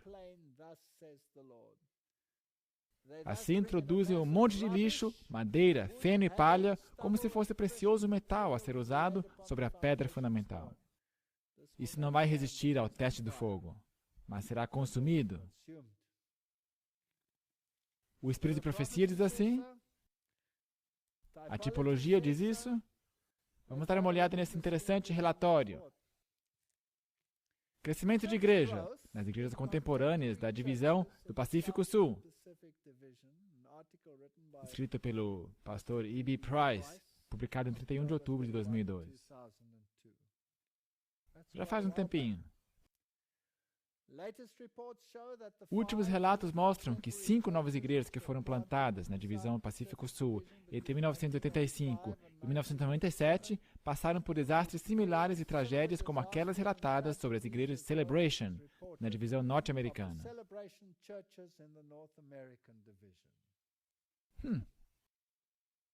E serviu de modelo para as primeiras.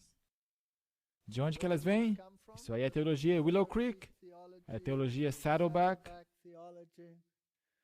Muitos membros dessas igrejas foram perdidos e às vezes seus pastores foram junto. Somente uma das 5 ainda está na Irmandade das igrejas adventistas do sétimo dia. Abandonaram a igreja e foram tidos como grande sucesso porque cresciam como louco. Mas a pergunta é, foi um crescimento orgânico de fora ou será que cresceram com os membros da própria igreja? Foi crescimento lateral. Conseguiu membros das outras igrejas. Muitas igrejas estabelecidas nessa divisão também adotaram estilos contemporâneos de adoração. Apesar de dezenas de entrevistas com oficiais e membros, nenhuma dessas igrejas mostrou ter qualquer crescimento significativo por batismos de não adventistas.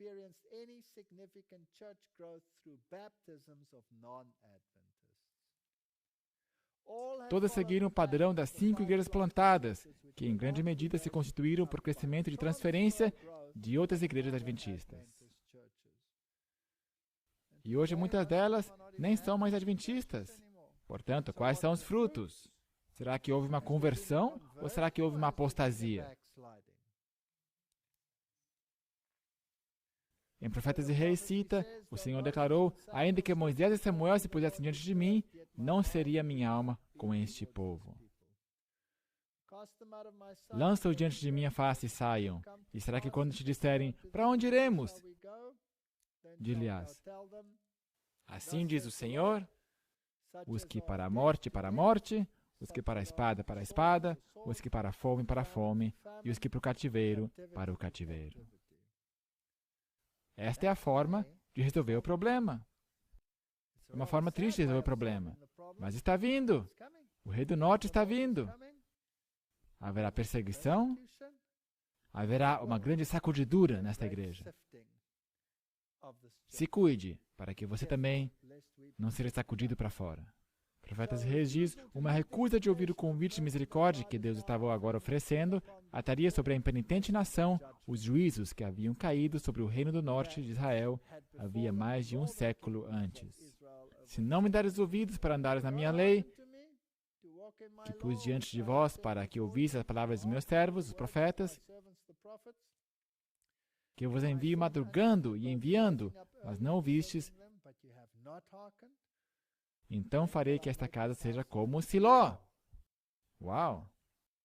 E farei dessa cidade uma maldição para todas as nações da terra. Jeremias 26, 4 a 6. Vamos dar uma olhada nisso. Os que estavam no pátio do templo ouvindo o discurso de Jeremias compreenderam claramente esta referência a Siló e aos tempos nos dias de Eli, quando os filisteus derrotaram Israel e levaram a Arca do Testamento. Fascinante. Os filisteus tinham tomado a Arca do Concerto e a colocaram no templo de Dagon, o deus que era um peixe com cabeça humana e tinha sacerdotes também, e tentaram submeter as leis de Deus ao Deus Sol, a essa divindade de peixe. Da mesma forma, o rei do norte capturou a lei de Deus e a pôs no seu templo de Dagon e a submeteu à sua divindade. E sim, é possível que mesmo Israel seja roubado de sua lei.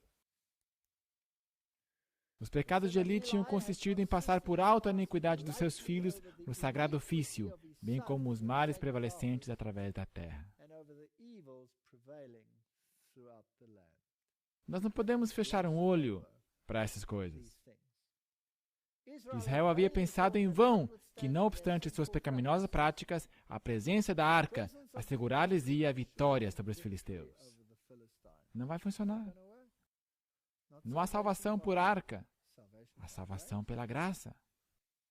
Salvação por graça. A verdade não nos vai salvar. Uma relação com Cristo nos vai salvar. Conversão intelectual não é suficiente. Que lição é esta a homens em posição de responsabilidade hoje na Igreja de Deus? Você reconhece como o Espírito de Profecia consistentemente aplica o princípio tipológico? Isso é bíblico, isso aí não é forçado. Isso não é apelação, forçação das analogias. Isso aí tem base no Espírito de Profecia. E a minha crença pessoal é que se você não pode usar o profeta para exegese, então quem que você pode usar para exegese? Que solene advertência quanto à necessidade de tratar-se fielmente os erros que levam desonra à causa da verdade. Que ninguém que declare ser depositário da lei de Deus lisonjeie-se a si mesmo com o pensamento de que a deferência que externamente mostrarem para com os mandamentos de Deus os preservará da aplicação da justiça divina. Que ninguém se recuse a ser reprovado pela prática do mal, nem acuse os servos de Deus por serem demasiadamente zelosos em procurar limpar o campo de obras maléficas. Um Deus que odeia o pecado apela aos que se declaram guardadores de sua lei a se afastarem de toda iniquidade. A negligência em se arrepender e render voluntária obediência acarretará sobre homens e mulheres hoje tão sérias consequências como as que vieram sobre o antigo Israel. Aí está a tipologia. Jeremias foi ridicularizado, castigado, tratado com malícia, foi aprisionado. Por que profetizaste no nome do Senhor, dizendo, como Siló será esta casa? Por que você fez isso? E essa cidade será assolada, de sorte que não fique nenhum morador nela. E ajuntou-se todo o povo contra Jeremias na casa do Senhor. Os Jeremias em nossa igreja vão ficar de pé contra a maioria. É isso que eu vejo aqui. Sacerdotes, falsos profetas e povo. Voltaram-se irados contra aquele que não falaria palavras suas ou profetizaria coisas deleitosas. Assim foi a mensagem de Deus desprezada e seu servo ameaçado de morte. O antítipo tem que ser o mesmo. Então falaram os sacerdotes e os profetas e os príncipes e a todo o povo, dizendo: este homem é réu de morte, porque profetizou contra esta cidade, como vistes com os vossos ouvidos.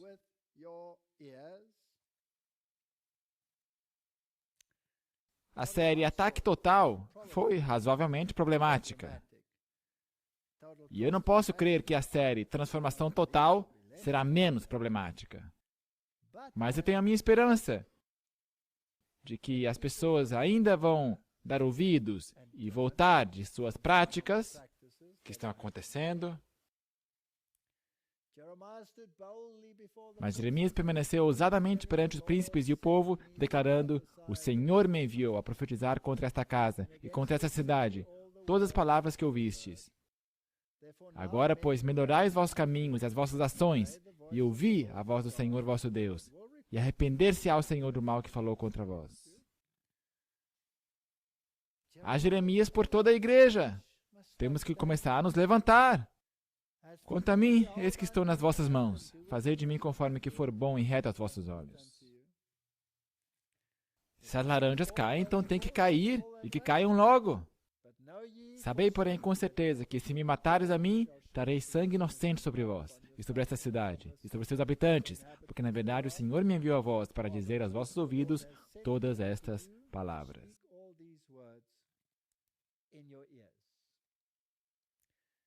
A coragem com que apresentou a solene advertência conquistou o respeito do povo e tornou os príncipes de Israel em seu favor.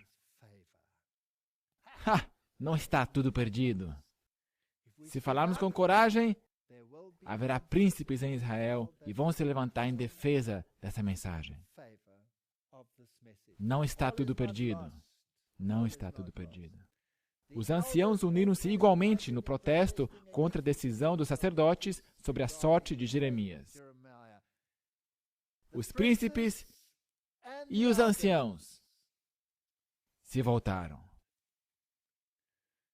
Citaram o caso de Miqueias, que havia profetizado juízos contra Jerusalém, dizendo: Sião será lavrada como um campo, e Jerusalém se tornará em montões de pedras, e o monte dessa casa como os altos de um bosque.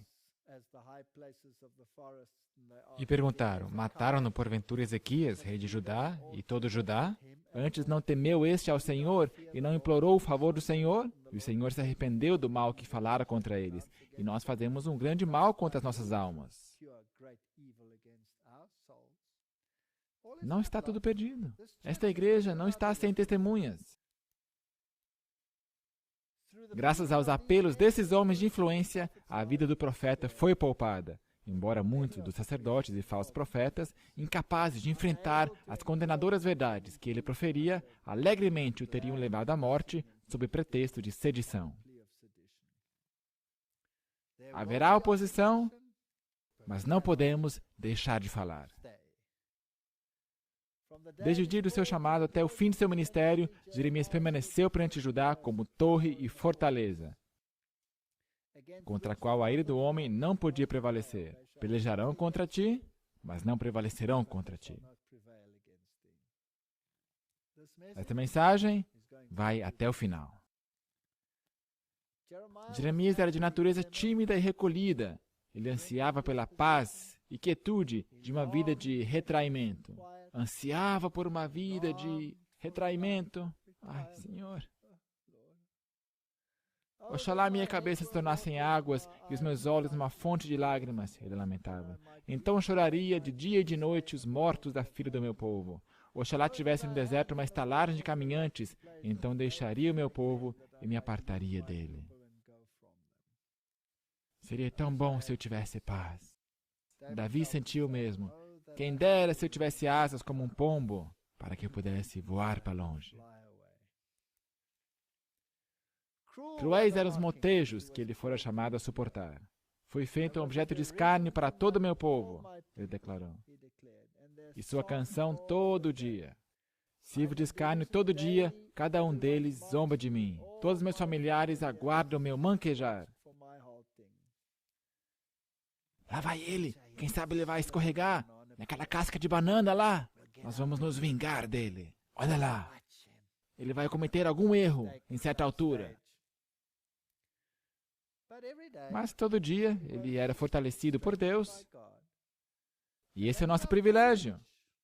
Se nós fazemos o que é correto, Deus nos susterá. Se tropeçarmos, Ele nos susterá. Não é do homem o seu caminho, nem do homem que caminha o dirigir seus passos. Ele aprendeu a orar: castiga-me, Senhor, mas com medida, não na tua ira, para que não me reduzas a nada. Nós cometemos erros, todos nós cometemos erros. A Senhora White continua: quando é chamado a beber o cálice da tribulação e tristeza, e quando em sua miséria era tentado a dizer: já pereceu a minha força, como também a minha esperança no Senhor, recordava então as providências de Deus em seu favor, e triunfalmente exclamava: as misericórdias do Senhor são a causa de não sermos consumidos, porque as suas misericórdias não têm fim. Novas são a cada manhã, grande é a tua fidelidade. Nós temos que nos lembrar das boas coisas que o Senhor tem feito por nós. E nós temos que falar frequentemente das boas coisas que nos acontecem, para que sejamos sustidos. O misericordioso propósito de Deus em espalhar a impenitente Judá entre as nações da terra. E não somente eles mesmos, o povo de Deus, deviam aprender a lição de obediência e confiança. Nos lugares do seu exílio, deviam também repartir com outros o conhecimento do Deus vivo. Muitos dentre os filhos dos estrangeiros deviam aprender a amá-lo como seu Criador e seu Redentor. Deviam começar a observância do seu santo dia de sábado como um memorial de seu poder criador. Muitos desses conversos do paganismo desejariam unir-se inteiramente com os israelitas e acompanhá-los no seu retorno à Judéia. Nenhum desses deveria dizer: de todo me apartará o Senhor do seu povo. Se você se levantar, você verá milhares vindo a esta igreja.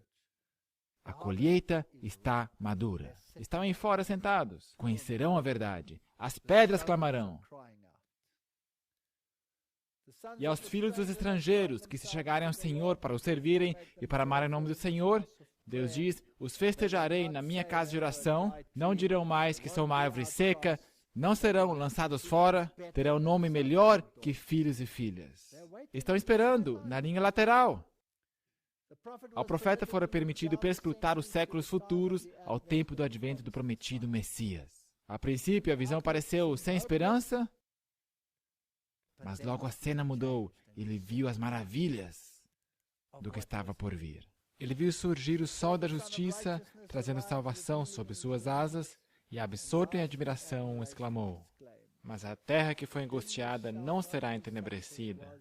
Ele envelheceu nos primeiros tempos a terra de Zebulon e a terra de Naftali, mas nos últimos a enobreceu junto ao caminho do mar, além do Jordão, a Galiléia dos gentios. O povo que andava em trevas viu uma grande luz, e sobre os que habitavam na região da sombra da morte resplandeceu a luz.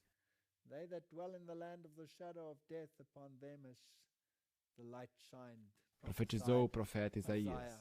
Esta gloriosa luz do mundo devia levar a salvação a cada nação, tribo, língua e povo. Não é esta a nossa missão? Esta é a nossa missão. E apesar do que nós vemos hoje, esta missão será cumprida. Pouco é que sejas meu servo para restaurar as tribos de Jacó. Dever número 1. Restaurar as tribos de Jacó e tornares a trazer os guardados de Israel. Trabalha na igreja. Também te dei para a luz dos gentios, para seres a minha salvação até a extremidade da terra. A nossa missão é para fora também. Não vamos nos demorar sobre as igrejas, mas temos que falar a elas. Olhando ainda mais para longe através dos séculos, o profeta contemplou o cumprimento literal dessas gloriosas promessas. Viu os anunciadores de alegres novas da salvação saindo para os confins da terra, a toda tribo e povo.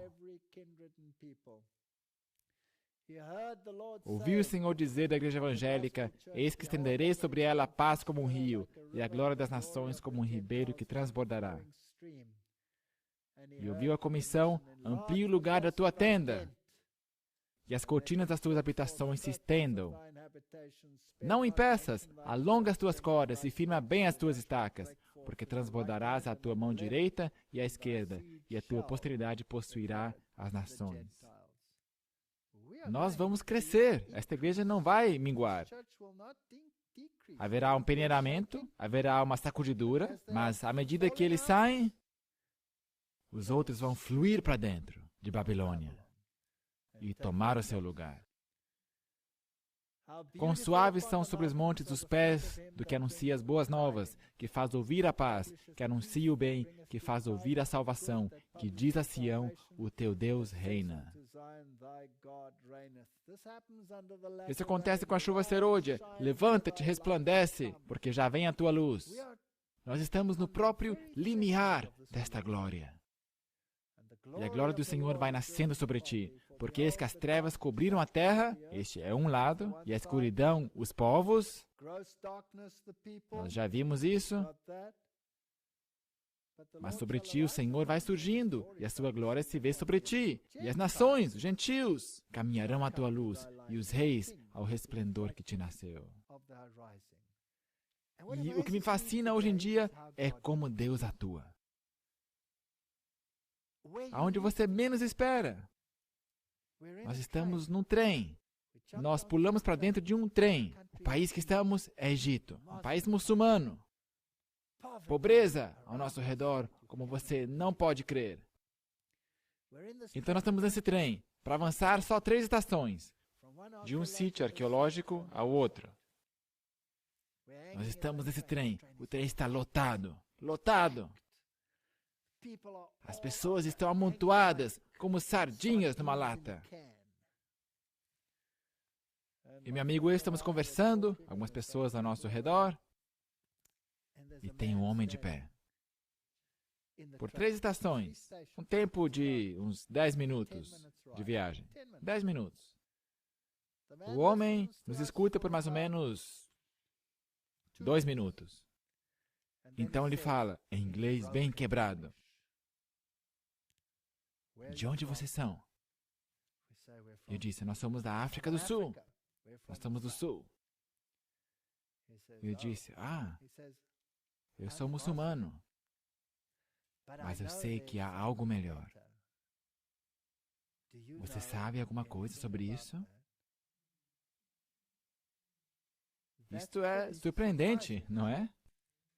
No meio de um trem com centenas de pessoas ao nosso redor, se empurrando, lotado como sardinhas. Então, a próxima pergunta. Meu inglês não é muito bom, mas será que você tem alguma literatura que me possa guiar à verdade? Nós abrimos nossas malas, nós não estamos equipados, nossas coisas estão no hotel, não temos quase nada conosco, mas o meu amigo tem um grande conflito. Ele também tem um desejado de todas as nações, o seu próprio, pessoal, lido e sublinhado. Mas esse apelo é mais importante do que nossos próprios documentos sublinhados. E nós damos isso para ele, os 8 minutos passam, e nós saímos e ele some. E nós nunca mais o vimos ou ouvimos falar dele. Deus vai terminar essa obra. Ele vai terminar. Ele vai chamar pessoas assim, da escuridão, à sua luz. Tudo que ele precisa é alguém que esteja disposto e alguém que tem algo a dar. É isso que ele precisa. Levanta em redor os teus olhos e vê, todos esses já se ajuntam e vêm a ti. Nós não solicitamos.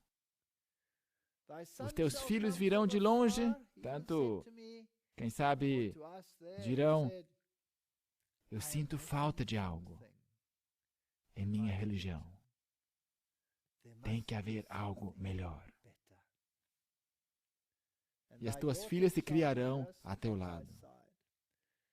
E os filhos dos estrangeiros edificarão os teus muros, e os seus reis te servirão. Eu já falei com muitos oficiais de alto escalão, incluindo rainhas e realezas, porque no meu furor te feri, e na minha benignidade tive misericórdia de ti. E as tuas portas estarão abertas de contínuo, nem de dia nem de noite se fecharão, para que tragam a ti as riquezas das nações, e conduzidos com elas os seus reis. Sabe, alguns ministérios que estão pregando essa mensagem hoje são financiados não tanto por pessoas de dentro, mas por pessoas de fora. É admirável.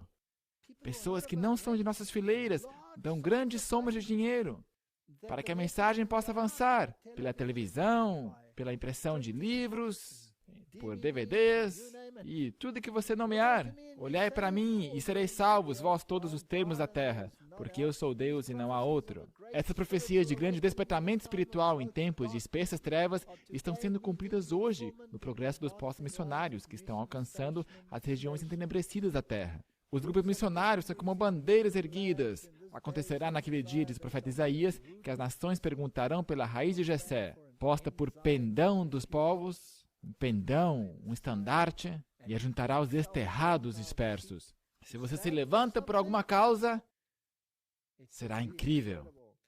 Quando eu estava em dificuldades na universidade, quando me acusavam com todo tipo de pretextos, quem que em grande medida correu em meu auxílio?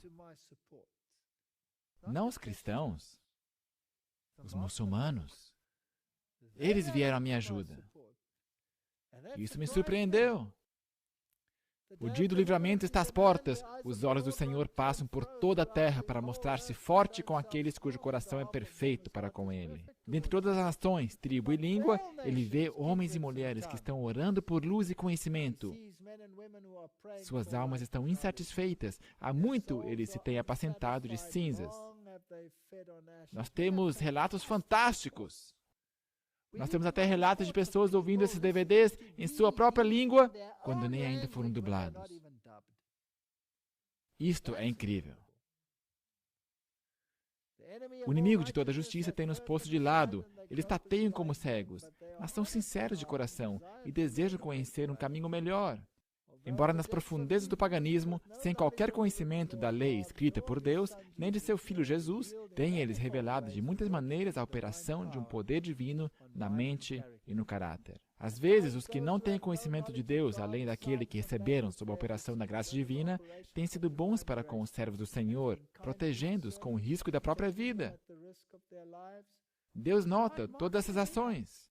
Ele tem o seu povo aí fora. O divino plano de salvação é amplo bastante para abranger o mundo todo.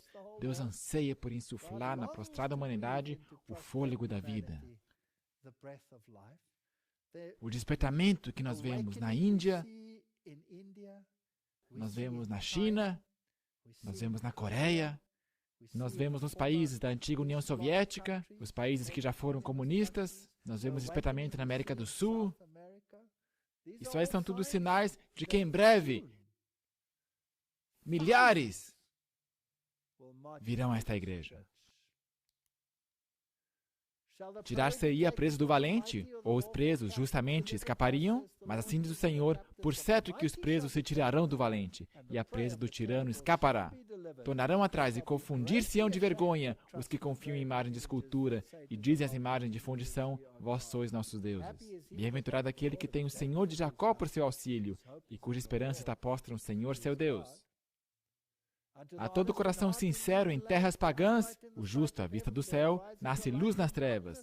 Guiarei os cegos por um caminho que nunca conheceram, fá-los-ei caminhar por veredas que não conheceram. Tornarei as trevas em luz perante eles, e as coisas tortas farei direitas. Que privilégio fazer parte desse movimento final. Portanto, o Espírito e a noiva dizem, vem. Por favor, note, o Espírito e a noiva, Deus tem uma igreja. E esta igreja vai terminar a obra, a despeito da situação em que se encontra. E quem ouve, diga, vem. E quem tenha sede, venha. E quem quiser, tome de graça da água da vida. Que Deus nos ajude para entender as tipologias, para que melhor entendamos a situação da igreja, para não estar tão desencorajado. Porque sim, está escuro, mas há uma luz. E em breve os tabuleiros serão virados. E pela graça de Deus, muitos nessa igreja estarão de pé. E aqueles que não ficarem serão substituídos. Que Deus nos ajude em nome de Jesus. Amém.